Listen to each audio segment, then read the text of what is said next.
Vamos a orar juntos.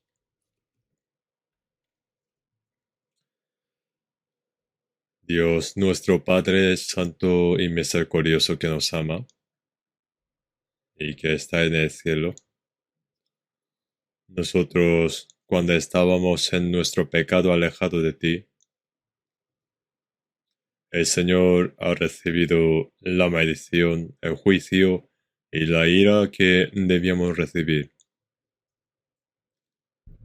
Y también derramando su preciosa sangre, nos ha salvado sin ningún nuestro mérito, haciéndonos hijos de Dios y nos has dado gloria y gracias de Dios y te damos gracias por darnos la esperanza de ir al cielo y hacernos hijos de Dios.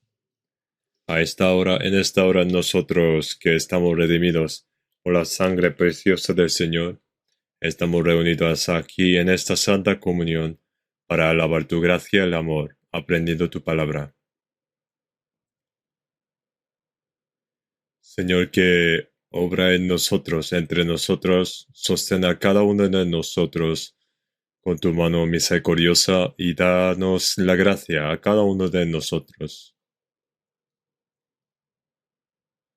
Guarda todas nuestras iglesias que están en medio de dificultad y también todos los hermanos que guardan su fe también. Ayuda para que puedan predicar el Evangelio del Señor y llevar muchas almas perdidas ante el Señor y que haya gran obra de salvación de Dios. Dentro para el retiro de verano, que va a haber dentro de poco, que el Señor esté con los hermanos salvos para que sean unánimes y predicar el Evangelio del Señor y que haya obra santa de Dios y que reciban muchas almas y que muchas almas reciban la salvación. Te pedimos para que cumpla todo esto, para que sea gozo y gloria tuya. Que el Señor gobierne y guíe también para los enfermos y débiles. Guarda a cada uno de ellos y dales tu gracia y fuerza para que el resto de sus vidas puedan servir a Dios, predicar el Evangelio y que no tengan dificultad de hacer trabajo de Dios, a la hora de hacer trabajo de Dios. En esta hora también guíanos para que podamos conocer tu palabra que nos quieres enseñar y conocer tu santa voluntad. En el nombre de nuestro Señor. Amén. Vamos a buscar San Marcos capítulo 2. San Marcos capítulo 2.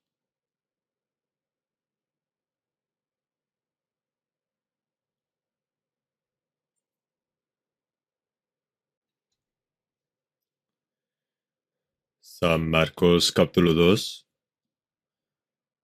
Desde versículo 1 a 12. San Marcos capítulo 2. Desde versículo 1 a 12.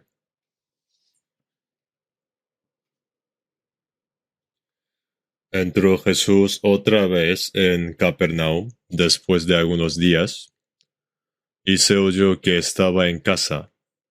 Inmediatamente se juntaron muchos, de manera que ya no cabían ni aun a la puerta,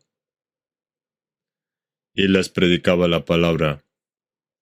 Entonces vinieron a él unos trayendo un paralítico, que era cargado por 4, y como no podían acercarse a él a causa de la multitud, descubrieron el techo de donde estaba, y haciendo una abertura, bajaron el lecho en que yacía el paralítico.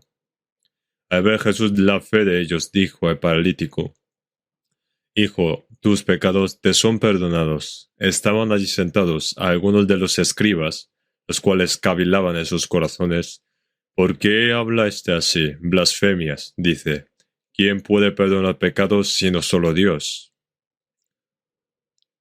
Y conociendo luego Jesús en su espíritu que cavilaban de esta manera dentro de sí mismos, les dijo: ¿Por qué caviláis así en vuestros corazones? ¿qué es más difícil? ¿Decir al paralítico, tus pecados te son perdonados? ¿O decirle, levántate, toma tu lecho y anda?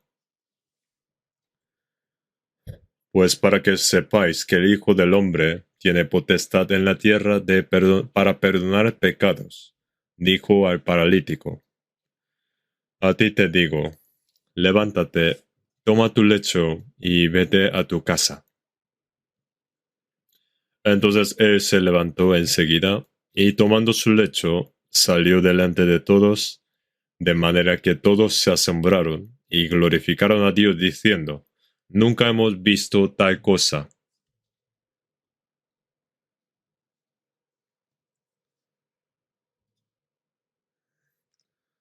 Esta vez fui con los ancianos y con otros hermanos para asistir al retiro de verano en la parte oeste de Estados Unidos, centrado por Los Ángeles.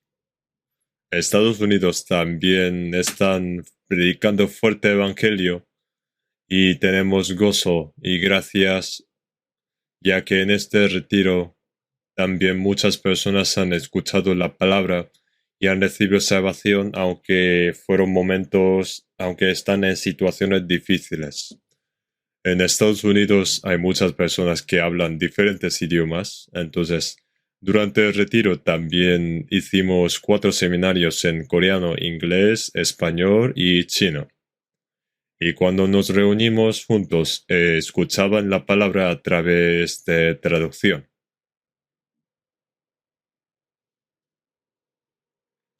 Entonces escuchaba la traducción, los que hablaban diferentes idiomas. Estados Unidos también antes mandaba muchos misioneros en diferentes países, pero ahora no manda muchos misioneros a diferentes países y dentro del mismo país, por el desarrollo de la cultura, entonces se vuelve cada vez más conveniente sus vidas, entonces la obra de salvación es cada vez menos. Pero sin embargo, Estados Unidos todavía hay muchos cristianos que creo cualquier otro país del mundo, creo. Entonces nuestra iglesia predica el Evangelio y dice que hay 55 millones de hispanohablantes viviendo en Estados Unidos, es decir, tanto como la población coreana. Por eso los pastores aprendieron español. Entonces, estos hispanohablantes, sobre todo de México, los llaman como latinos. Entonces les predicamos el evangelio y muchas personas reciben la salvación. En la iglesia central de Los Ángeles hay como 200 latinos salvos y hay 100 coreanos. O sea, los latinos son dobles. Y esta vez el retiro se llevó a cabo en la ciudad de Santa Ana, situado al sur del centro de Los Ángeles. Y allí está la iglesia central de Los Ángeles. Hicimos el retiro en un edificio grande, pero esta vez nuestra iglesia hemos comprado un local grande y ahora están reuniendo allí. Es muy difícil comprar un edificio en los Estados Unidos, pero gracias a Dios hemos comprado un edificio que utilizaba como iglesia y estamos utilizando después de reparar. Los Ángeles es la ciudad más grande y más poblada de Estados Unidos. He oído que es más grande, pero no sé exactamente su población. Por supuesto, será mucho más grande que Seúl, Entonces será necesario hacer más iglesias en muchas partes de Los Ángeles. Y si oramos y evangelizamos más, tal vez puede haber gran obra de salvación en los Estados Unidos y esperamos que esto ocurra.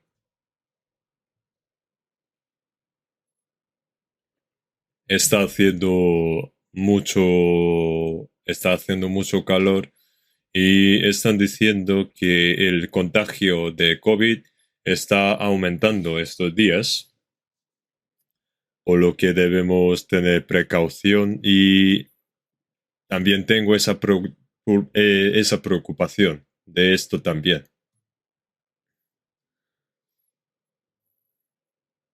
Pero en medio de estas dificultades debemos predicar fuertemente y pronto habrá retiro de verano y muchos están orando para que haya una gran obra de salvación de Dios. A través del versículo que hemos leído, había los que han llevado, hablan de los que han llevado a otras personas a Cristo ante Cristo y están escritas en la historia de salvación de Cristo.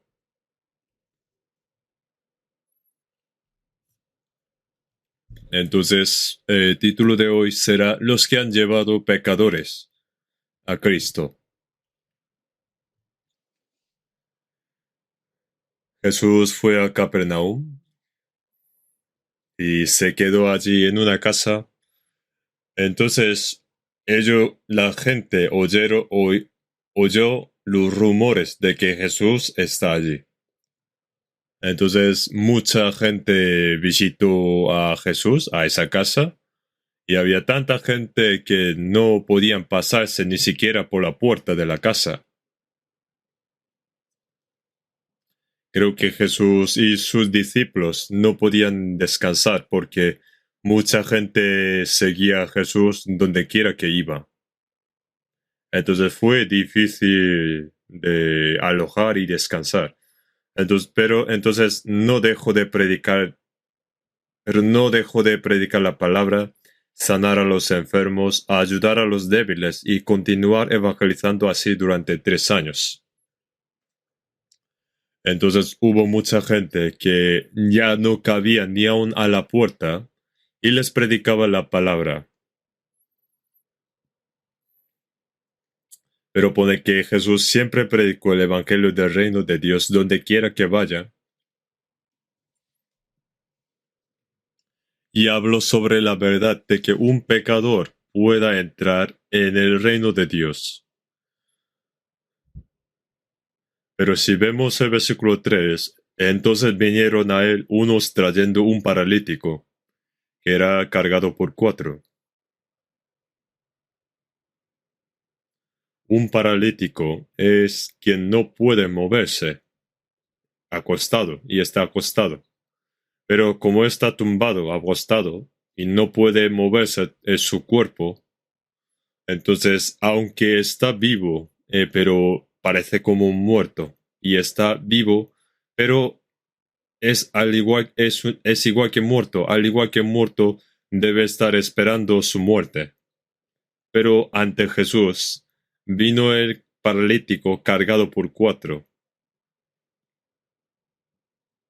Jesús hizo milagros de revivir el muerto, limpiar el leproso, sanar el paralítico. Entonces estos 4 vinieron a Jesús oyendo esto junto con el paralítico.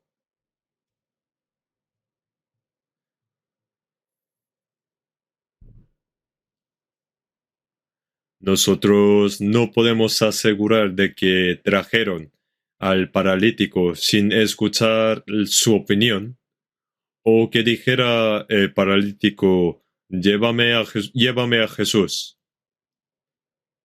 Pero creo que antes de traer el paralítico, estos 4 personas habrán explicado al paralítico de que Jesús revivió al muerto y que hicieron otros milagros. Entonces, que podría curar tal vez que podría curar cualquier enfermedad, y si va el paralítico ante él, puede que le cure. Entonces, pero como él no solo puede venir ante Jesús, entonces estos cuatro le habrán dicho que te llevaremos ante Jesús. Entonces estos cuatro trajeron el paralítico.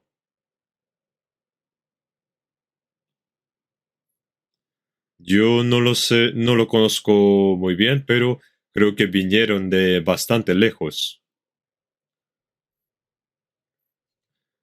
Debe haber sido un trabajo duro y mucho esfuerzo de traerlo, y deben estar cansados por esto. Fue un trabajo duro y difícil, pero solo con el corazón de sanar este paralítico, ellos con un corazón unánime trajeron a este hombre paralítico a Jesús. Pero cuando llegaron, la casa estaba lleno de la multitud. Esta casa donde estaba Jesús estaba lleno de multitud. Y ponía que ya no cabía ni aún a la puerta. Entonces, ellos pensaron que no puede llevar el paralítico ante Jesús.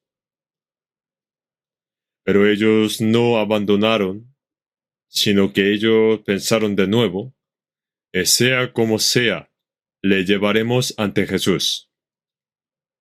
Teniendo esta fe de que Jesús curaría a este enfermo cuando llegamos ante él. Entonces, para esto, ellos, ¿qué hicieron? Pone que subieron al techo en las casas de los judíos. En la casa de los judíos había escaleras que podía subir al techo. Ellos hicieron el techo con los árboles y ramas, y con las pajas y árboles cubrieron el techo. En San Lucas pone que subieron encima de la casa y por el tejado le bajaron con el lecho. Este techo no será igual que el nuestro, pero en los dos libros pone que subieron al techo o tejado. En el versículo 4 pone, y como no podían acercarse a él a causa de la multitud, descubrieron el techo de donde estaba y haciendo una abertura, bajaron el lecho en el que yacía el paralítico. No sé cómo pudieron sacar esta idea.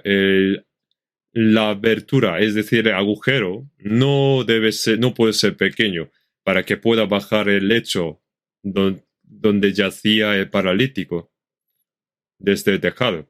Probablemente ellos perforaron un agujero bastante grande en el techo.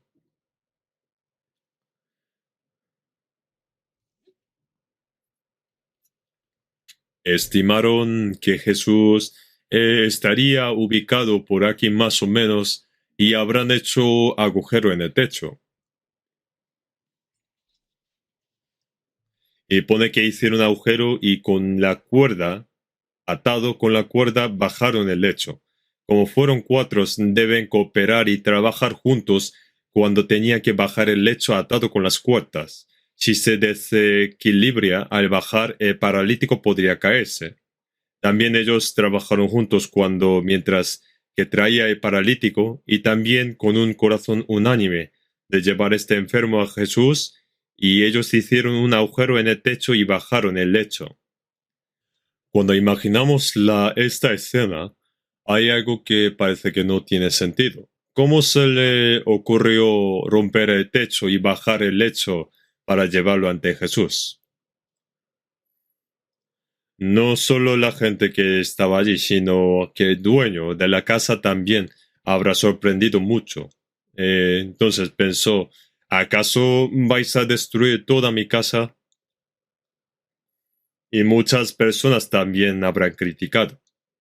Pero, ¿qué estáis haciendo? ¿Cómo podéis romper el techo y bajar el paralítico? Pero aunque muchos han criticado, pero ellos solamente estaban pensando en llevar a este paciente a Jesús por cualquier medio posible. También habrá pensado ya pagar y recompensar por el techo al dueño, por romper el techo. Pero ellos solo tenían el corazón de salvar a este paciente que iba a morir ante cualquier dificultad.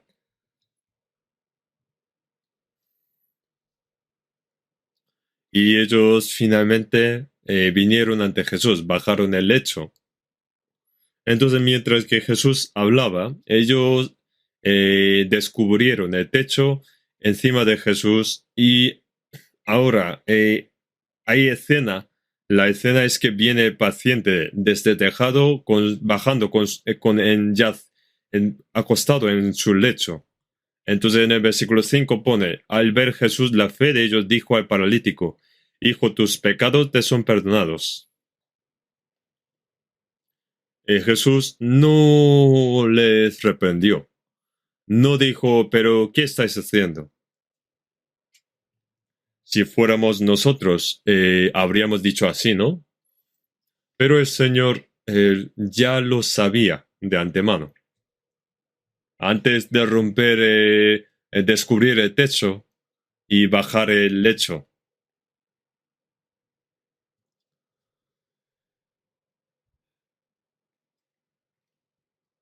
Había mucha gente que quería ver a Jesús. Por ejemplo, en San Lucas 19, Saqueo, el recaudador de impuestos en Jericó, quería ver a Jesús, pero era bajo. Entonces se subió a un árbol sicómoro, por donde pasaba Jesús. Él fue recaudador de impuestos en ese pueblo. Y entonces, para los judíos era como un ladrón que recauda muchos impuestos, dineros de los judíos y daba y los pagaba a Roma. Pero a ese hombre malo que subió a un árbol sicómoro, Jesús le conocía ya de antemano. Que Saqueo, para Jesús, estaba buscando la manera y subió al árbol. Jesús viendo a Saqueo dijo, Saqueo, en San Lucas 19:5, Saqueo, date prisa, desciende.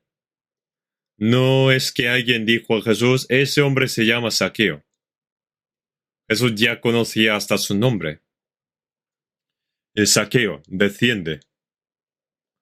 Jesús ya sabía cómo era esa persona, si era recaudador o pecador. Pero cuando él tenía corazón de buscar a Jesús, Jesús le vio primero.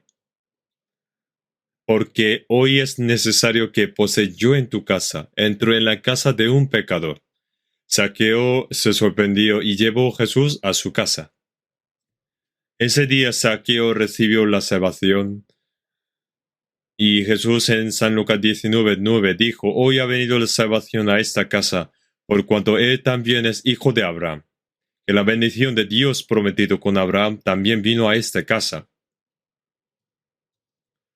El Saqueo dijo, he aquí, Señor, la mitad de mis bienes doy a los pobres, y si en algo he defraudado a alguno, se lo devuelvo cuadruplicado. Nadie le ordenó que hiciera esto, pero él mismo se arrepintió de sus pecados. Estas cosas sucedieron donde quiera que vaya Jesús. Jesús es el que encuentra a los que le buscan con fervor. En Jeremías 29:13, y me buscaréis y me hallaréis, porque me buscaréis de todo vuestro corazón. Entonces él conocía el trabajo de las personas que trajeron el paralítico y también el ferviente deseo de este pobre paralítico de ser sanado. Y dijo al paralítico, tus pecados te son perdonados.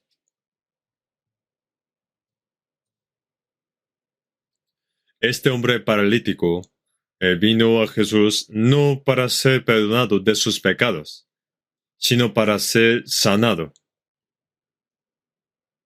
Debe ser su ferviente deseo de este hombre para ser curado.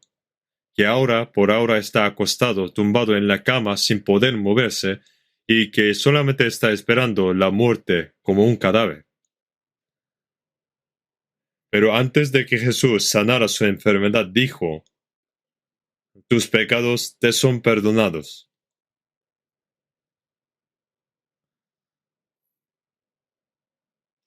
Jesús no vino a sanar el cuerpo. Había muchos enfermos y moribundos en aquella época, pero Él no vino a sanarlos o a prolongar sus vidas por un tiempo. No vino a enseñar cosas morales, sino algo más, lo más importante. Lo importante que Jesús vino a hacer, como ya sabemos, fue salvar almas que estaban muertas en pecados y transgresiones, para salvar a los que fueron vendidos al diablo por sus pecados e ir al infierno iba al infierno para siempre. Salvaron. Jesús les salvó para que puedan entrar en el reino de Dios y vivir en la gloria eterna con Dios de acuerdo con el propósito de la creación. La salvación es tener vida eterna sin que perezca. Él vino a salvar a los pecadores. Para ser salvo, debe ser perdonado sus pecados porque es una persona que será destruida a causa de sus pecados. No hay salvación sin el perdón de los pecados. Entonces Jesús dijo a esa persona: tus pecados son perdonados. En Levítico 17:11, Dios, a través de Moisés, dio su palabra al pueblo de Israel. 1500 años antes de que viniera Jesús, a través de Moisés fue escrito la palabra de que en Levítico 17:11, porque la vida de la carne en la sangre está, y yo os lo he dado para hacer expiación sobre el altar. Esta sangre, en la época del Antiguo Testamento, sea una oveja, cabra o becerro, tenía que matar un animal inocente para que mueran por los pecadores. Y la sangre se rociaba sobre el altar de expiación para expiar sus pecados. La palabra expiación en la Biblia significa que deudor está endeudado. Un hombre es vendido y sus hijos no tienen más remedio que ser tomados también como esclavos. Sin embargo, se llama rescate, en el que otra persona paga el precio por él y le compra antes de que vendiera como esclavo.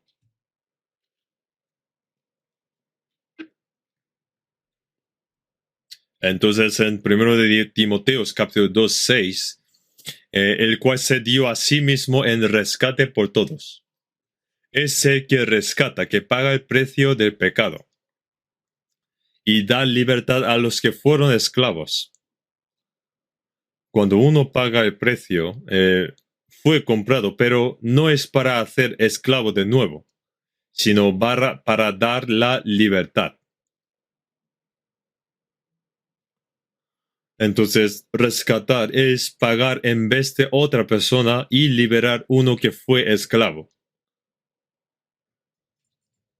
Pero para esto, una vida inocente debe morir derramando sangre para que pueda perdonar sus pecados. Y la misma sangre hará expiación de la persona. Entonces, a partir de ese momento, durante 1500 años, durante esa larga historia, el pueblo de Israel, por la causa de desobedecer a las palabras de Dios, muchas ovejas, cabras y becerros murieron derramando su sangre y rociaron en el altar para quitar sus pecados. Pero como está en escrito en Hebreos 10:4, porque la sangre de los toros y los de los machos cabríos no puede quitar los pecados. ¿Cómo puede un animal perdonar los pecados del hombre y morir por sus pecados? Que no puede ser así. Esto significa que más tarde, Cristo, el Hijo unigénito de Dios sin pecado, viene como en forma de ser humano, y Jesús es la única persona sin pecado. Jesús no es un descendiente de Adán. En Adán todos se convirtieron en pecadores. Pero Jesús nació tomando prestado el cuerpo de una virgen por un momento. Entonces en 1 de Juan 3:5 dice, y sabéis que Él apareció para quitar nuestros pecados, y no hay pecado en Él. Un inocente sin pecado vino a morir en lugar de los pecadores. Así que Jesús fue un hombre justo desde su nacimiento. Nunca pecó y cumplió perfectamente los mandamientos y la ley. Cumplió sus trabajos según la ley. Solo los justos pueden morir por los injustos. Entonces, en 1 de Pedro capítulo 3, 18, porque también Cristo padeció una sola vez por los pecados, el justo por los injustos, para llevarnos a Dios. Tal como dice esta palabra, el unigénito de Dios, quien es Dios, quien no tiene pecado, vino como hombre para hacerse cargo del pecado de las personas y morir en lugar de ellos.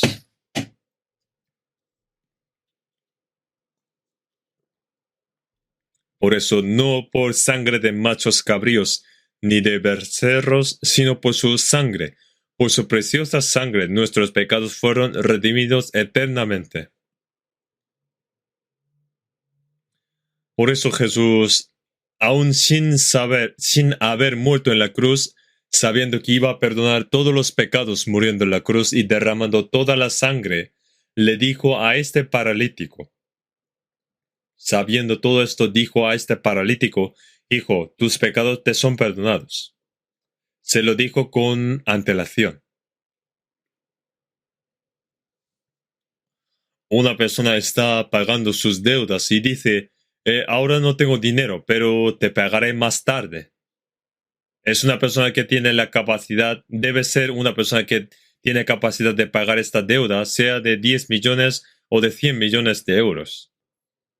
Entonces, Jesús, ya sabiendo que sus pecados serán perdonados, con antelación dijo, sabiendo que él se encargaría de sus pecados, dijo al paralítico, tus pecados te son perdonados. Jesús vino a salvar sus almas y llevarlos al reino de Dios. El cuerpo, aunque sean curados, finalmente morirán.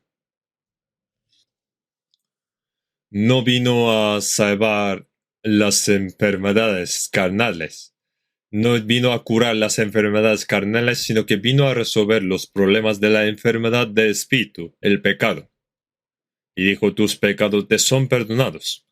Sin embargo, había algunos escribas, es decir, entre el pueblo de Israel, habían los que se enorgullecen de sí mismo por servir a Dios.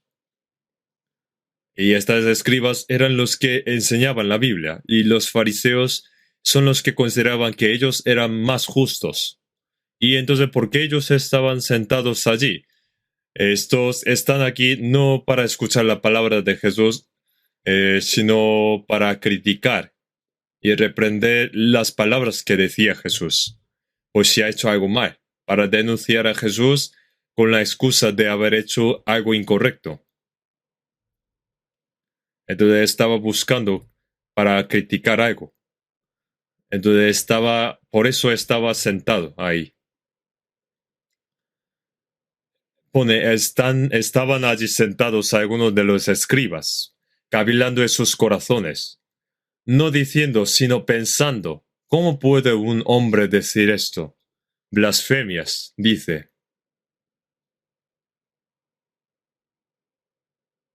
Blasfemias dice.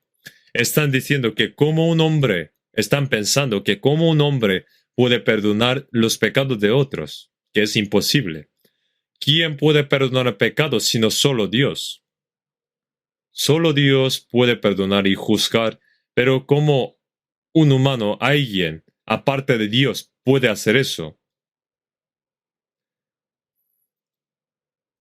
Blasfemia es cuando alguien quiere sentarse en el lugar de Dios.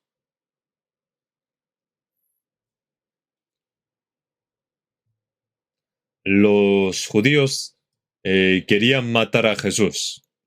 Y principalmente porque Jesús, siendo persona, hablaba como igual a Dios. Jesús es hijo de Dios. Entonces Jesús cuando dijo que es hijo de Dios, entonces ellos dijeron, porque tú siendo hombre te haces Dios. Pero Jesús realmente es Dios. Si vemos en Filipenses capítulo 2, versículos 6 y 7, el cual siendo en forma de Dios, era Dios mismo, sino que se despojó a sí mismo, tomando forma de siervo, hecho semejante a los hombres. Jesús es Dios en persona. ¿Por qué? Vino para solucionar el problema de las personas. Tras recibir todo sufrimiento que debería recibir el hombre y morir miserablemente como pecador en la cruz, recibiendo todo sufrimiento, haciéndose obediente hasta la muerte y muerte de cruz. Jesús haciéndose obediente hasta la muerte y murió en la cruz en vez de nosotros. ¿Y por qué? Porque es voluntad de Dios salvar a los pecadores. En la Biblia pone, entonces dije, he aquí que vengo, Dios, para hacer tu voluntad, como en el rollo del libro está escrito de mí. Según el Antiguo Testamento, es voluntad de Dios perdonar los pecados al morir derramando sangre. Vino a cumplir su voluntad, pero los judíos no lo conocían. No. ¿Qué es la Trinidad? La igualdad entre el Padre, Hijo y el Espíritu Santo. En Génesis capítulo 1, versículo 26, dice, hagamos al hombre a nuestra imagen. Dice hagamos, en plural. Dios es Dios es uno, pero se representa a la vez como Padre, Hijo y Espíritu Santo. Son tres, pero son uno. Y es uno, pero hace tres trabajos. Esto es algo que no podemos entender con nuestros conocimientos. En Génesis capítulo 1, 11, tras el diluvio universal, se construyó la torre de Babel porque querían ser como Dios. Y al ver eso, Dios dijo, ahora pues descendemos y confundamos allí su lengua para que ninguno entienda el habla de su compañero. ¿Quién habló con quién? El Padre, Hijo y Espíritu Santo. Si vemos en San Juan 3, pone, de cierto te digo, que lo que sabemos hablamos y lo que hemos visto testificamos, y no recibes nuestro testimonio. ¿De quién habla aquí? Habla del Padre, Hijo, del Espíritu Santo. De cierto te digo que lo que sabemos hablamos y lo que hemos visto testificamos, y no recibís nuestro testimonio. Jesús es uno con Dios y Dios apareció en persona y es quien cumplió la obra de salvación de Dios, y el Espíritu Santo nos predica y hace comprender esta gracia de Dios y siembra, planta la vida en nuestros corazones y hace cambiar nuestras vidas y corazones. Por eso, Espíritu Santo, Espíritu de Dios y Espíritu de Cristo son iguales. En mí está el Espíritu Santo, el Espíritu de Dios y Espíritu de Cristo son mismo. No se puede separar, pero los judíos no sabían de esto. Entonces dijeron, porque tú siendo hombre te haces Dios. Jesús es hombre, pero es Dios a la vez. Es Dios, pero se hizo hombre. Su cuerpo es como el nuestro. Pero Jesús es Dios. Con unas palabras hace revivir el muerto. Limpia al leproso y da de comer a 5,000 personas. Calmó las grandes tempestades y tormentas. ¿Quién es este que aun el viento y el mar le obedecen? ¿Y quién es? Es Dios. Pero estos religiosos, escribas, pensaron, decían por dentro, este hombre dice blasfemias. ¿Qué pasaba con las personas que se hacían llamar Dios? Hay que apedrearlos por blasfemia. Por eso todos los religiosos judíos querían matar a Jesús, vaya donde vaya. Muchas veces lo intentaron. Jesús probablemente hubiera muerto antes de ser crucificado si el poder de Dios no hubiera estado con él. Jesús sabía hasta sus pensamientos y en la Biblia pone, y conociéndolo Jesús en su espíritu que cavilaban de esta manera dentro de sí mismos, les dijo, ¿por qué caviláis así en vuestros corazones? Sabían que estaban diciendo por dentro, estaban diciendo blasfemias, dice. ¿Por qué caviláis así en vuestros corazones? Jesús está mirando nuestros corazones hasta ahora mismo también. En Jeremías capítulo 17, 9 dice, engañoso es el corazón más que todas las cosas, y perverso, ¿quién lo conocerá? Ni nosotros mismos sabemos cuán engañoso y perverso es nuestro corazón, pero yo Jehová que escudriño la mente, que prueba el corazón, para dar a cada uno según su camino, según el fruto de sus obras. Aunque no conozcamos nuestros corazones, Dios sí lo hace. En San Mateo 10, capítulo 10, versículo 30, pone, pues aun vuestros cabellos están todos contados. No sabemos ni cuántas pestañas tenemos, pero Dios sabe cuántos cabellos, hasta nuestros cabellos, hasta nuestros cabellos están contados para Dios. No hay nada que no puede saber. Sabe todos nuestros corazones, los pecados que había cometido por dentro, corazón, de palabra y de obras, los pecados que habíamos olvidado, los pecados escondidos, todo Dios lo conoce. Si recordamos nosotros todos nuestros pecados, no podríamos vivir por la vergüenza y por sufrimiento, pero Dios no lo olvida y sabe todo. Sabe todo y Jesús dijo, ¿por qué caviláis así en vuestros corazones? Reprendieron lo que estaban pensando por dentro. Y en versículo 9 dice, ¿qué es más fácil? ¿Decir al paralítico tus pecados te son perdonados o decirle levántate, toma tu lecho y anda?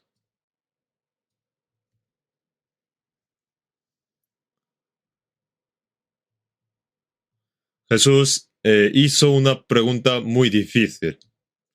¿Qué es más fácil decir al paralítico tus pecados te son perdonados o decirle levántate, toma tu lecho y anda? Entre dos, ¿cuál sería más fácil? ¿Cuál sería más fácil? Ninguno de los dos son difíciles. Tus pecados te son perdonados. Eso solo lo puede decir Dios. Pero eso no lo podemos ver con nuestros ojos, ¿no? Porque el pecado es un problema de espíritu. Por eso el perdón de pecados es algo que no podemos ver con nuestros ojos. No podemos saber. Por eso decir tus pecados te son perdonados es fácil de hablar, pero su contenido es algo que solo Dios puede saber. Después, levántate, toma tu lecho y anda. Esto es algo difícil también. El poder de curar a alguien es algo que las personas, algo que solamente los que tienen poder de Dios pueden hacer. Hasta el diablo también puede hacer milagros.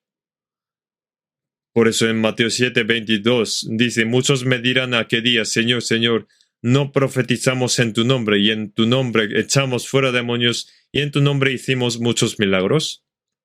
Realmente echan demonios, curan enfermedades, pero con los poderes de Satanás. En el budismo también. En el budismo no hay un objeto para creer, no hay Dios para creer. Ellos llaman a los diablos y con eso curan momentáneamente las enfermedades.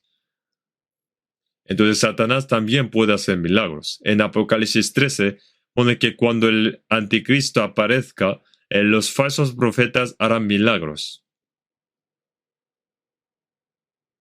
y harán caer fuego del cielo. Quien hizo caer fuego del cielo fue Elías. Pero los falsos profetas de última época de Anticristo harán muchos milagros con el poder obtenido de Satanás y con ello atraerán mucha gente. Satanás engaña para que no crean en Dios.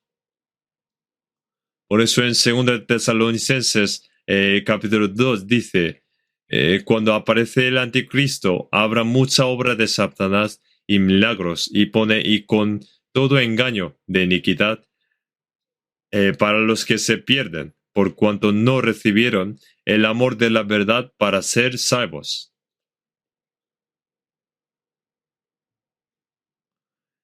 Todo aquel que no conoce la verdad y no son salvos, son engañados por falsos milagros y serán destruidos.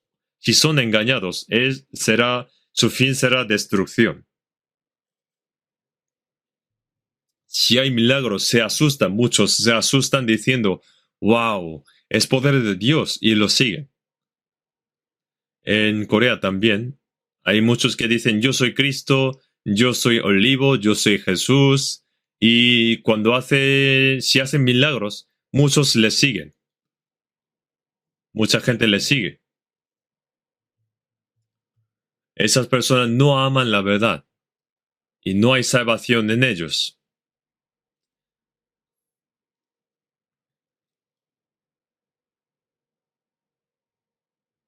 Hay falsos milagros y con todo engaño de iniquidad para los que se pierden.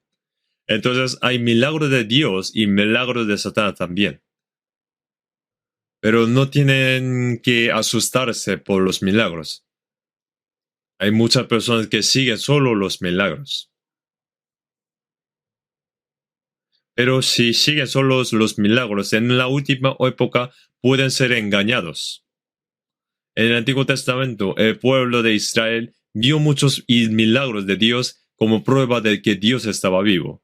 Había 10 plagas y la última, la muerte del primogénito, después de esto sacó a Israel y intentaron cruzar el Mar Rojo como si fuera tierra seca, y hizo que el ejército egipcio se muriera en el Mar Rojo. Y hasta el día que los judíos entraron a la tierra de Canaán, tras salir de Egipto, Dios protegió con columna de nube y de fuego, dándoles maná de comer, agua al golpear la piedra. ¿No es acaso estos grandes milagros? Por eso la historia de Dios es una historia de milagros, pero esto es modelo de la modelo de historia del Nuevo Testamento. En el Nuevo Testamento, Jesús hizo muchos milagros. Nadie hizo tantos milagros como Jesús. Jesús no hizo los milagros no hizo milagros para que crean en Él cuando ellos vean los milagros. Es posible que a través de los milagros puede testificar de que él es el Cristo, pero al mismo tiempo Jesús mostró como modelo cómo salvaría nuestras almas con su muerte y resurrección. Hizo resucitar al muerto, es que salvaría nuestro espíritu de pecado e inmundicia. Limpiar el leproso es como limpiaría nuestro espíritu. Lepra en la Biblia significa pecado. La lepra espiritual. Los que no son limpios no pueden ir al lugar santo, pero al igual que limpió a los leprosos, nos limpió a nosotros, pecadores. En la película de Ben-Hur, cuando Jesús muere en la cruz, su sangre cae y fluye junto a la lluvia. Pero la hermana y la madre de Ben-Hur, que tenían lepra y que estaban escondidos de la lluvia, fueron limpiadas después. El autor de la película Ben-Hur, el libro Ben-Hur, Lew Wallace, que comprendió la gracia de Dios y creyó y mostró la restauración de Israel como cuando Ben-Hur, que antes al principio era noble de Jerusalén, vence a todos sus enemigos en el estadio cuando todo el mundo pensaba que estaba muerto. Pero lo más importante de esta película es cuando las dos leprosas fueron limpiadas. Su sangre caída de Jesús, la sangre de Jesús caída por el sufrimiento y la aflicción y la muerte en la cruz, las limpió. Eso muestra que nuestras almas, espíritu también son salvos. Cuando uno es salvo, es como el ciego abriera sus ojos. Al recibir salvación es como un paralítico se levanta. Al recibir salvación es como echar los demonios, la potestad de Satanás que gobernaba nuestros corazones. Al recibir salvación fueron echados. Nos ha mostrado todo lo que se cumplirá en nuestros espíritus al recibir salvación a través de sus milagros.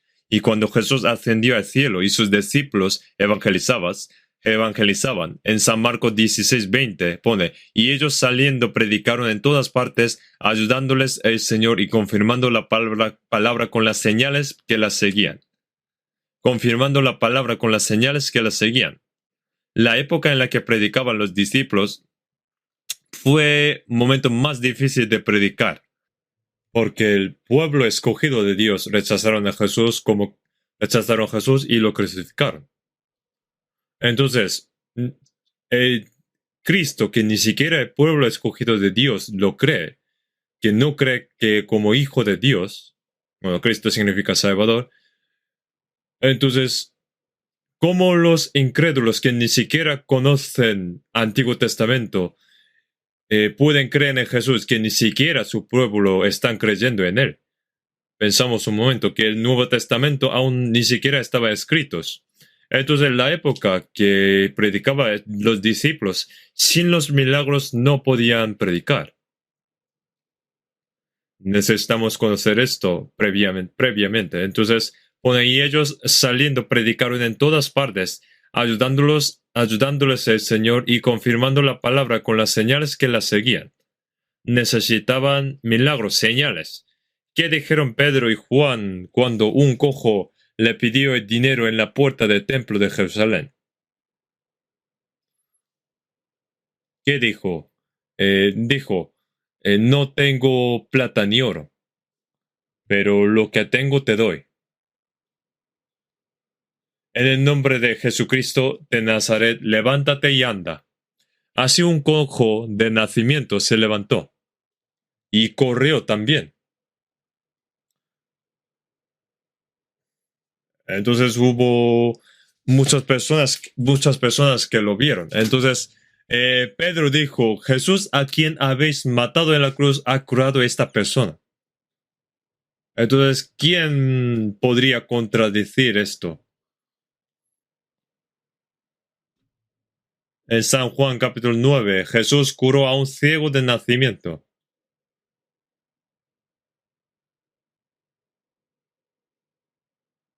Y los judíos religiosos le preguntaron, ¿quién te curó?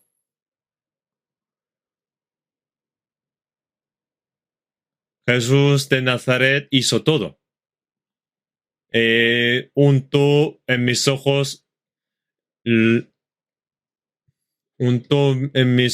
los lodos y me dijo que me lave en Siloé y recibí vista. Y los judíos le dijeron, ese hombre es pecador. Quien te abrió los ojos fue Dios. Dice que Jesús es pecador, pero quien le curó es Dios. Entonces dijeron que así que no creas en Jesús. Entonces, ¿cómo respondió el ciego? Yo no sé si es el pecador o no, pero de lo que estoy seguro es que él me dio vista. Nosotros somos ciegos de vista también, nacimiento, espiritualmente. Somos ciegos de vista de nacimiento. Significa que las personas son ciegas. El mundo que creó Dios, lo hermoso y maravilloso, no piensan viendo todo el universo que ha creado Dios. No piensan en la grandeza de Dios.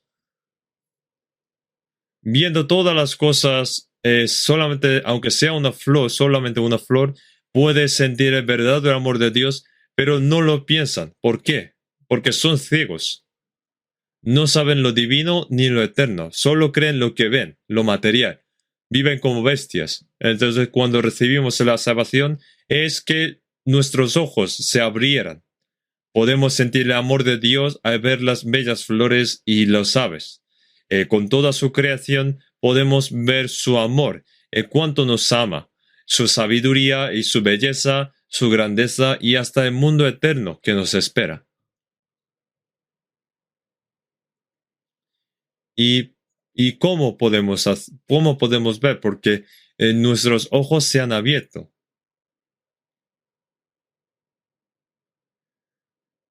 Por eso en Jesús en San Juan 14, versículo 22 dijo, el que en mí cree las obras que yo hago, él las hará también.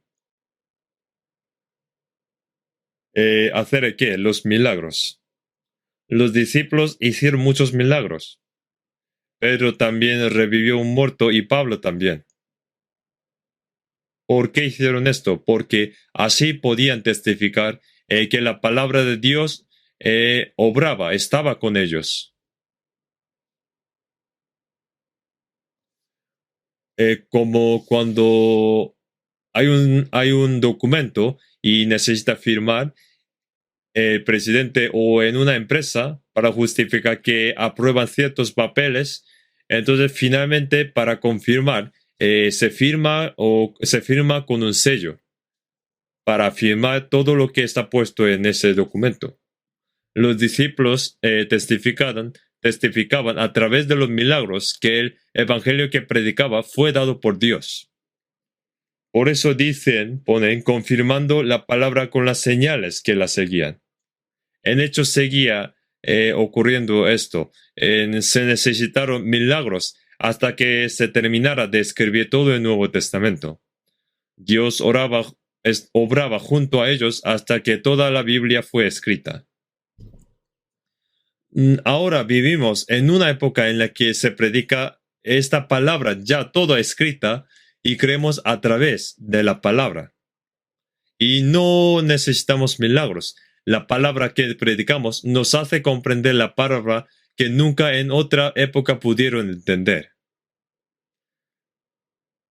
No porque tengamos una fe mejor que cualquier otra persona del pasado, sino que hay muchas palabras que solo nosotros podemos entender. La palabra que aparece cuando llega el tiempo. Tenemos esas palabras que solamente nosotros podemos entender. Es decir, estamos en la época en la que más hace comprender la palabra. Una cartel, por ejemplo, un cartel que ponga que por aquí va a Toledo, por ahí Valencia, solo lo necesita para la gente que es nueva, solo los nuevos necesitan los carteles. Entonces, pero no lo necesita la gente que ya conoce bien la zona. La palabra ya está registrada, la palabra ya registrada se predica y en esta época en la que se transmite claramente su significado, no es necesario los milagros. Pero al contrario, aunque nosotros creemos a través de la palabra, al contrario, el diablo obra con milagros, más milagros en la última época. Y con los milagros hace que no crean en la Biblia. Hace creer en los milagros y no en la Biblia. Es la obra de Satanás, lo contrario. Por eso Jesús en San Juan 14:12 dijo, de cierto os digo, el que en mí cree, las obras que yo hago, él las hará también. Se refiere a los milagros de los discípulos y también pone, aún mayores hará, y esto significa la salvación de espíritu.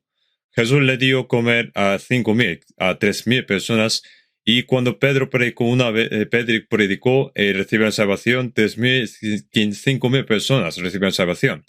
Jesús revive a los muertos y cuando nosotros predicamos, en la Biblia pone, de cierto os digo, viene la hora y ahora es cuando los muertos oirán la voz del Hijo de Dios y los que la oyen vivirán. Cuando uno recibe salvación, el muerto revive. En Efesios capítulo 2, versículo 1 dice, y él os dio vida vosotros cuando estabais muertos en vuestros delitos y pecados. ¿El qué? El Espíritu. ¿Y cómo? Cuando escuchamos el Evangelio, revive a nosotros, da vida a nosotros. Jesús, al igual que echó fuera demonios el Evangelio. Con el Evangelio saca fuera el demonio cuando uno recibe la salvación. En Hechos capítulo 26, predicando este Evangelio, pone, para que abra sus ojos para que se conviertan de las tinieblas a la luz y de la potestad de Satanás a Dios. Vamos a buscar San Juan capítulo 20. San Juan capítulo 20.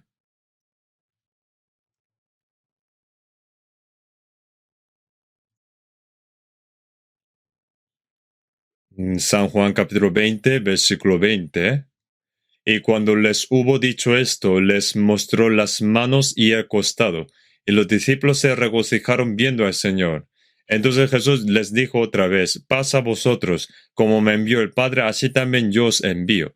Y habiendo dicho esto, sopló y les dijo, recibid el Espíritu Santo, a quienes remitiréis los pecados, les son remitidos, y a quienes se los retuviereis, les son retenidos. Cuando Jesús resucitado apareció ante los discípulos y les mostró la marca de clavo en sus manos y la lanza y dijo, paz a vosotros, que yo he recibido toda la maldición del juicio, así que estad en paz.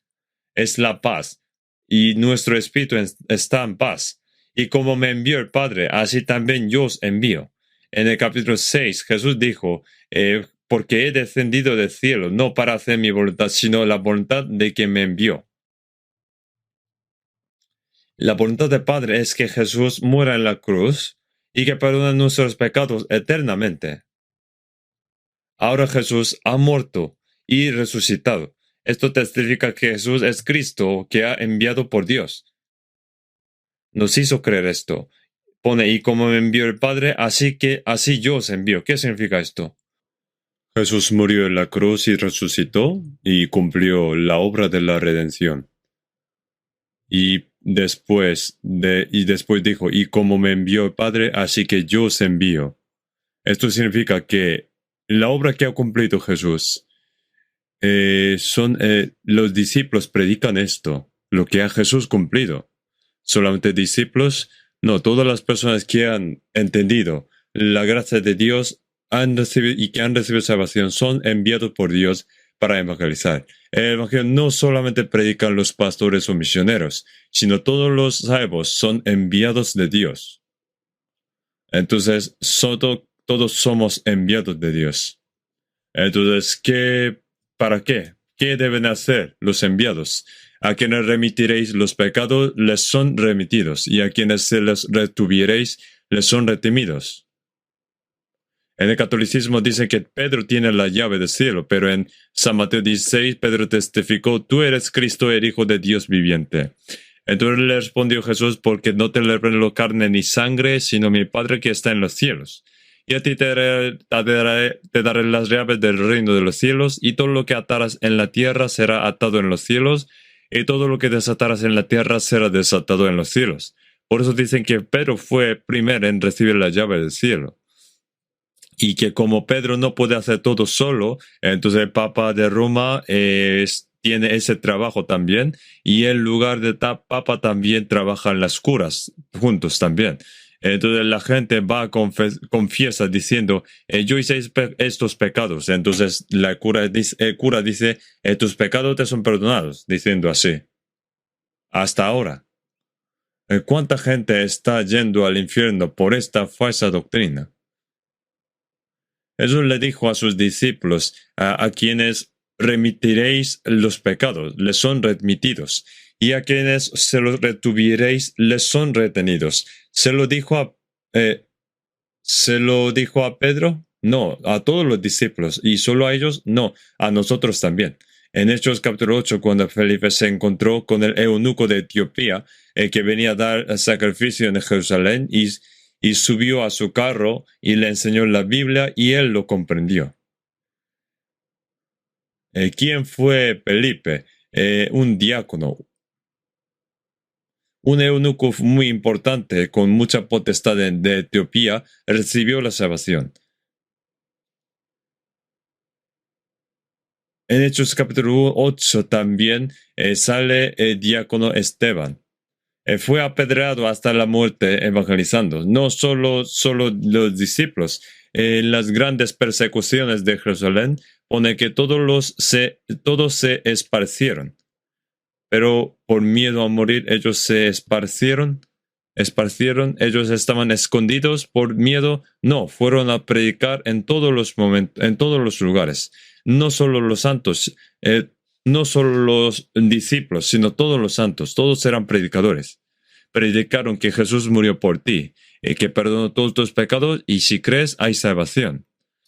Si se predica la verdad de que por la sangre de Jesús los pecados son perdonados, son remitidos y que si no creen, serán destruidos. En Romanos capítulo 10, versículo 14, ¿cómo pues invocarán a aquel en el cual no han creído? ¿Y cómo creerán en aquel de quien no han oído? ¿Y cómo oirán sin haber quien les predique?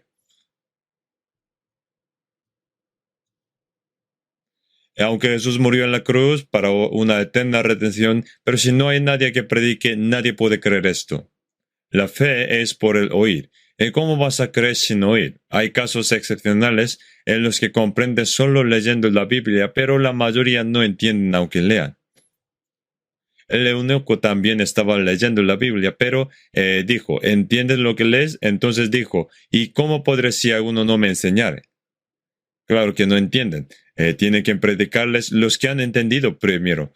La forma en la que la obra de Dios es a través de las personas que han recibido salvación. ¿Y cómo predicar si no fueran enviados? ¿Fue solamente Jesús enviado? ¿O solo los discípulos?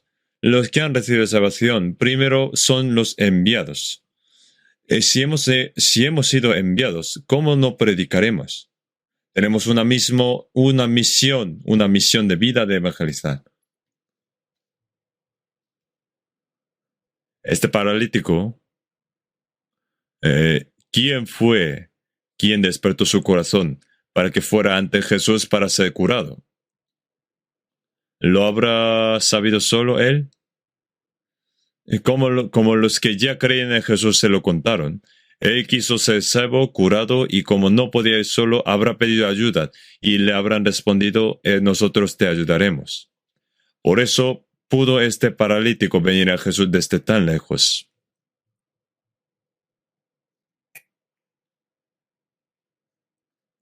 No es que dijo, no dijo, y al ver la fe del paralítico, le dijo, sus pecados son perdonados, sino que, y al ver la fe de ellos, no de paralíticos, sino de ellos. ¿De quiénes? De las 4 personas que trajeron al paralítico. Ellos, vio la fe de ellos, y dijo, tus pecados te son perdonados. Tenemos que saber que uno solo no puede recibir la salvación. Necesitamos la ayuda de alguien que ya es salvo. Las personas que han recibido salvación primero oran por su familia, amigos, vecinos y predican la palabra. Gracias al sacrificio y esfuerzo para guiar a otras personas ante Dios, muchas más personas reciben la salvación. En Hechos capítulo 10 aparece el centurión Cornelio, quien creía en Dios y oraba. Y él era gentil. Fue un soldado romano de Italia. Tenía 100 soldados. Esta persona creía en Dios y oraba y daba limosnas. Y Dios lo vio. Esta persona es gentil, pero cree en Dios. Sería una pena que vaya al infierno. ¿E hizo que comprendiera el Evangelio? No. Envía hombres a Jope y haz venir a Simón, el que tiene por sobrenombre Pedro. No hizo que comprendiera él mismo el Evangelio. Y en versículo 14 pone, él te hablará palabras por las cuales serás salvo tú y toda tu casa. Le habló a Pedro y a Cornelio. Pedro siguió a la persona que Cornelio mandó y fue a su casa. Y pone, así que preguntó, ¿por qué causa me habéis hecho venir? Y Cornelio dijo, el ángel de Dios me dijo que te llame. Y Pedro vio que estaban la familia y personas de alrededor reunidos, esperándolo. Pone, ahora pues, todos nosotros estamos aquí en la presencia de Dios, para oír todo lo que Dios te ha mandado.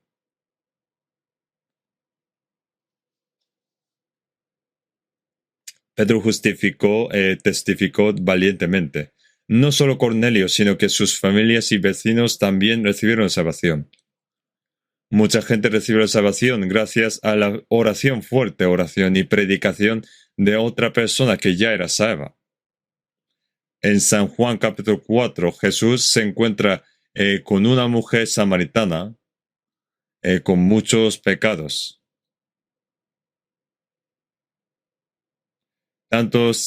Tenía tantos que no podía ir por agua por la mañana e iba por la tarde cuando no había nadie. En su conversación con Jesús, ella supo que Jesús es Cristo. Entonces dejó su jarra y fue a la ciudad de Samaria y gritó, venid, venid, y ved a un hombre que me ha dicho todo cuanto he hecho. Venid a ver a un hombre que me ha dicho todo cuanto he hecho. ¿Qué es todo lo que ha hecho? Todo lo que hizo mal y que había pecado. Hay un hombre que lo sabe todo, que lo conoce todos mis pecados. Un desconocido me ha mostrado todos mis pecados. Entonces los samaritanos pensaron, ha pasado algo, lo que dice no es algo normal. Como dicen Proverbios, mas el hombre que oye permanecerá en su dicho. Por eso todo el pueblo samaritano vinieron ante Jesús. Escucharon de Jesús la palabra de Jesús y le llevaron a la ciudad.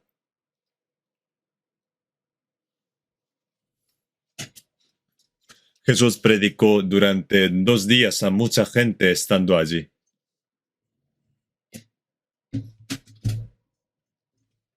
Los samaritanos al escuchar la palabra le dijeron a la mujer, ya no creemos solamente por tu dicho, porque nosotros mismos hemos oído y sabemos que verdaderamente este es el Salvador del mundo, el Cristo.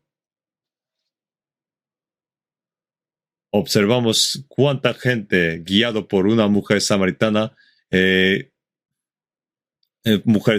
con mucho pecado al Señor. Esta mujer samaritana trajo mucha gente ante el Señor. En San Mateo 8, siervo de un centurión estaba enfermo a morir. El centurión tuvo compasión por él y mandó otro siervo para que le pida a Jesús que lo cure. Jesús iba a ir, pero le dijo, Señor, no hace falta que vengas. Yo tengo a mis superiores y a mis inferiores, a quienes si les digo que vengan, vienen, y si digo que vayan, van. No hace falta que se canse para venir hasta aquí, solamente con su palabra es suficiente. Jesús entonces le dijo a ese siervo,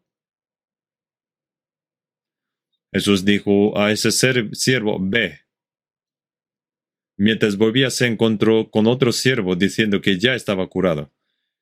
Fue que en el momento que Jesús dijo, tu siervo es sano, y fue sanado.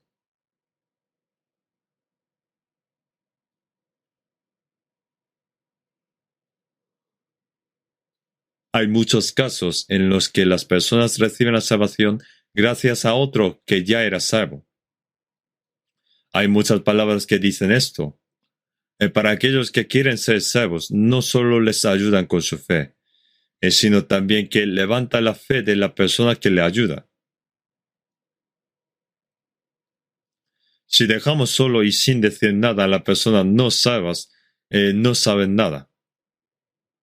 No saben qué pasa.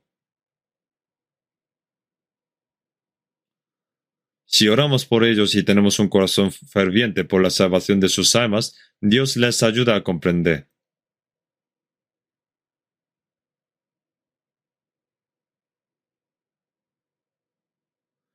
Mejor cuatro que uno solo. Ellos fueron cuatro personas.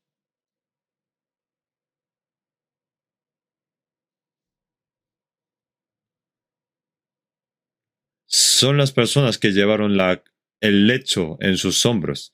Descubrieron el techo y bajaron a ese hombre paciente ante Jesús. ¿Qué dice esto? Jesús no mira solamente la fe de la persona que quiere ser salva, sino de la persona que ha recibido salvación primero y que lo ha traído ante él. Y pone, al ver Jesús la fe de ellos, dijo el paralítico, ten ánimo, hijo, tus pecados te son perdonados. Queremos ver también esto en el retiro de verano también.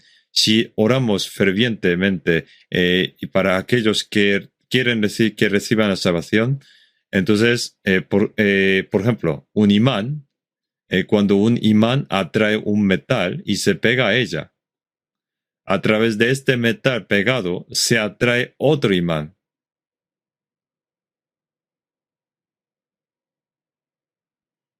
En el Espíritu Santo de una persona ya salva, hay una fuerza que atrae a otras almas.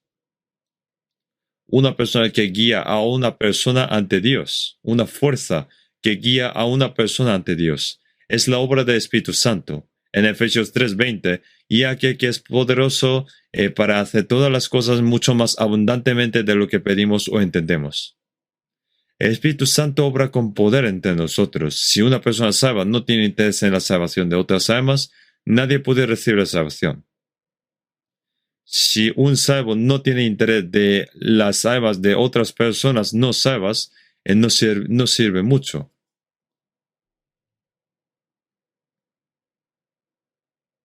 Y nadie puede recibir la salvación. Esta mañana hice una llamada con una hermana que vive muy lejos y me dice, ¿qué tal el viaje a Estados Unidos? Bien, creo que mucha gente ha escuchado bien y recibe salvación. Y me dice, sí, muy bien, yo oré por usted todas las noches. Sé que hay muchos hermanos así. En Colosenses capítulo 4, en Efesios capítulo 6, apóstol Pablo dijo, orando también al mismo tiempo por nosotros, para que el Señor nos abra puerta para la palabra a fin de dar a conocer el misterio de Cristo, por el cual también estoy preso, para que lo manifieste como debo hablar. Si hay muchas oraciones de Dios, Dios obra conjunto a nosotros. Participa juntos. Participa en las oraciones, participa en lo material y en corazón en el Evangelio. En Filipenses capítulo 1, 5, versículo 6, pone, por vuestra comunión en el Evangelio, desde el primer día hasta ahora. ¿Qué es primer día? Desde el momento que recibimos la salvación, hacemos comunión en el Evangelio, para el Evangelio cooperando en la vida cristiana también. Filipenses capítulo 1, 27, firmes en un mismo espíritu, combatiendo unánimes por la fe del Evangelio, participando en la comunión. Estar en comunión en el Evangelio significa participar en el Evangelio. En Filipenses capítulo 4, versículo 14, bien hicisteis en participar conmigo en mi tribulación. ¿Los santos de Filipo recibieron azotes cuando Pablo fue azotado? ¿O fueron encarcelados con él? ¿Pasaron hambre con él? No, sino que oraron juntamente y pusieron sus corazones juntos en el Evangelio y ayudaron al apóstol Pablo. Eso es participar en las aflicciones del Evangelio. Eso es la comunión. La comunión no es que empezamos la comunión ahora y luego fin. No es así. Pone por vuestra comunión en el Evangelio desde el primer día hasta ahora. Los salvos que han recibido la salvación por el Evangelio hacen comunión por el Evangelio. Es decir, que cooperan. Estando persuadido de esto, que comenzó en vosotros la buena obra la perfeccionará hasta el día de Jesucristo. Dios ha comenzado su buena obra en las personas que hacen la comunión para el Evangelio. ¿Qué trabajo? De salvar a las almas que van a la destrucción. Este trabajo sigue hasta que vuelva el Señor. Muchas almas reciben la salvación en los retiros y seminarios bíblicos. ¿Por qué hacemos esto? porque oramos todos juntos, cooperamos para esto y anhelamos la salvación de otras almas para evangelizar. Nuestro trabajo es despertar los corazones de las personas desinteresadas para que anhelen la salvación, para que crean.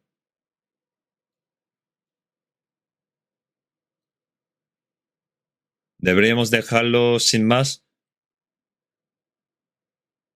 Algunos dejan a su familia no salva, que no recibe salvación, ni oran ni piensan en evangelizar. Unos si van al evangelio, bueno, irán ellos solos. ¿Qué tiene que ver conmigo? ¿No tiene que ver nada contigo?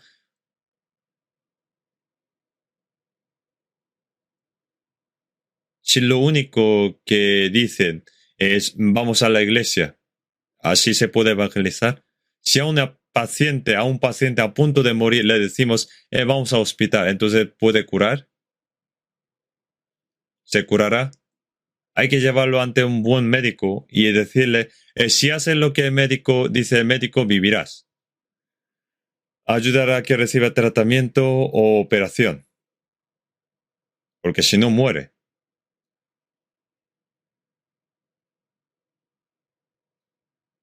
Entonces el médico le ayudará para que reciba más operaciones.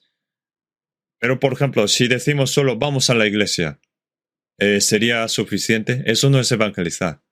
Predicar es guiar al Señor para que un pecador pueda recibir la salvación. No es algo fácil.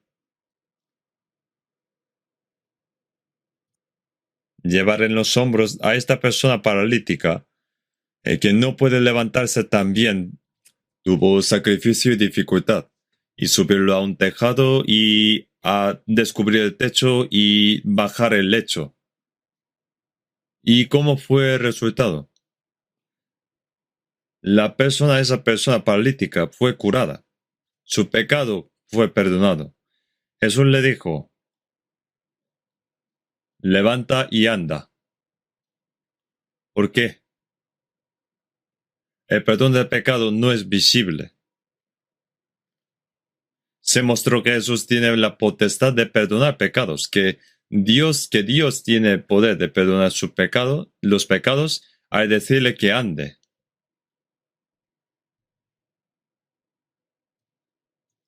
Mostró que tiene poder de perdonar los pecados. Dijo, levanta, coge tus cosas y ve a casa. Se levantó. Seguro que la gente se asustó y dijo, nunca vimos tal cosa semejante. Pone que ellos alabaron a Dios, pero a lo mejor, pero el escriba no estaba muy contento, sino quería matar a Jesús. Blasfemias dice.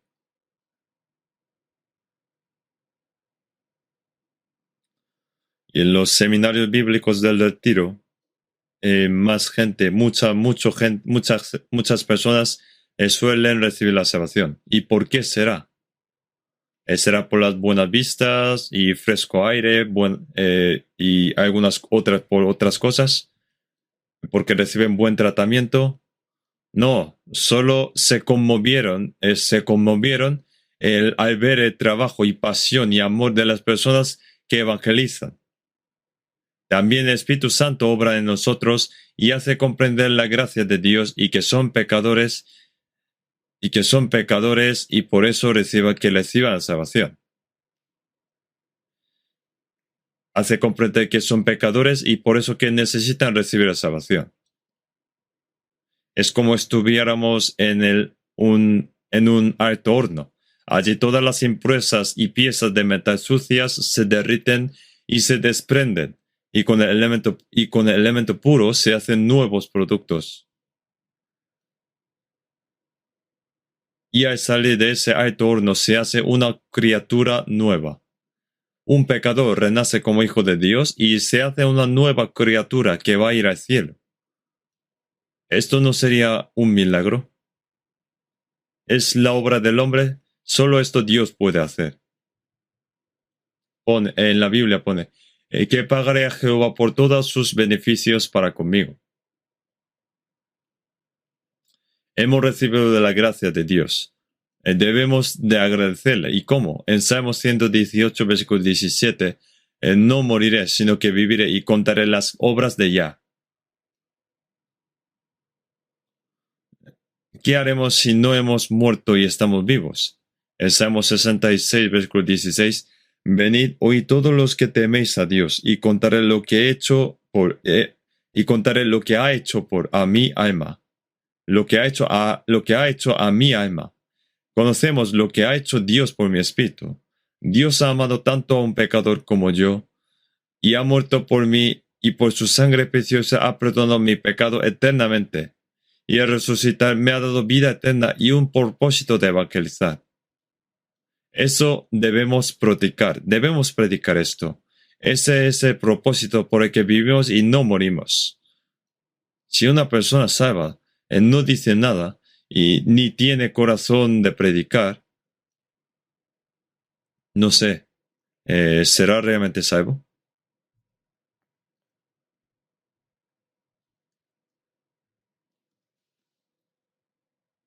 Si vemos a una persona ahogándose en el agua y solo decimos, ¡ay, qué pena! Si apreciamos nuestras vidas, debemos apreciar también las vidas de los demás.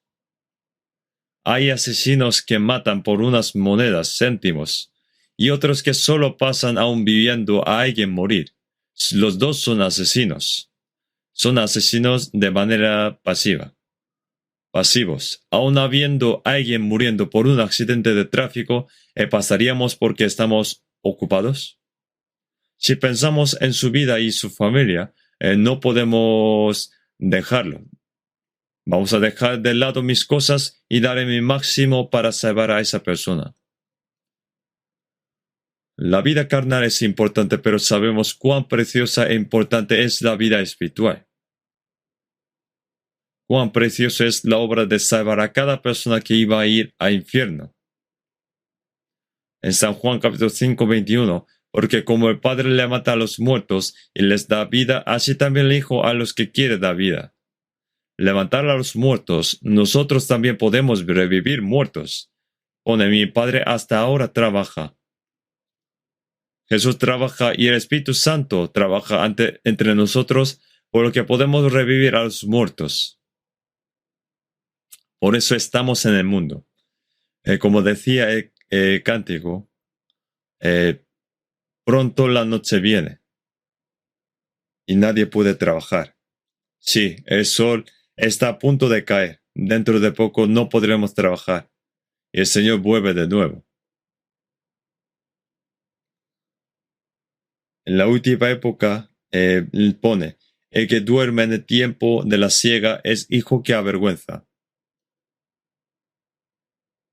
Tenemos que dar nuestro máximo para evangelizar a un alma más. Pero deberíamos de quedarnos dormidos en el sueño de la carne soñando sueños inútiles. En este retiro debemos de cumplir la gran obra de Dios de llevar alma por alma ante el Señor. No debemos de olvidar que Dios utiliza a los salvos para cumplir con su obra para salvar a los pecadores. Esta vez también oremos y trabajemos y trabajamos juntos. Si uno suda por su trabajo, esfuerzo en el entrenamiento, dice que sangra menos en la guerra. Si los salvos sacrificamos más y sudamos más, menos pecadores irán al infierno. Siendo un solo corazón, siendo unánimes de corazón, vamos a esforzarnos a salvar más almas.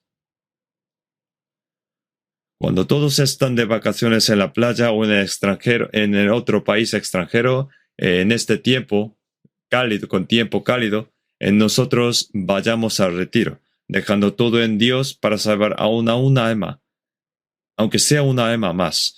Somos voluntarios en participar en la obra de Dios. Espero que al participar muchas almas puedan recibir la salvación y podamos glorificar a Dios con gran alegría.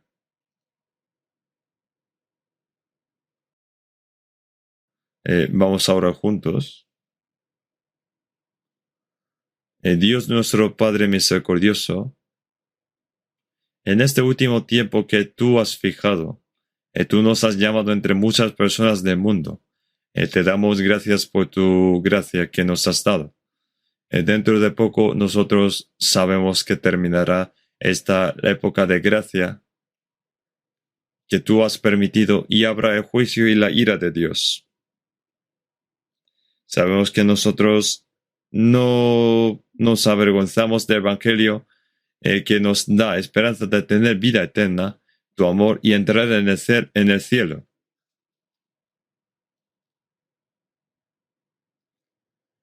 Ni tampoco podemos ser vagos de predicar este Evangelio.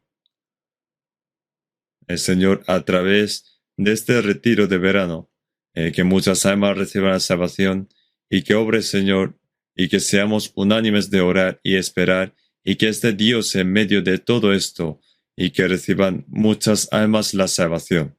También que todo esto sea tu gran gozo y gloria, y que utilízanos según la voluntad del Señor. En el nombre de nuestro Señor Jesús. Amén.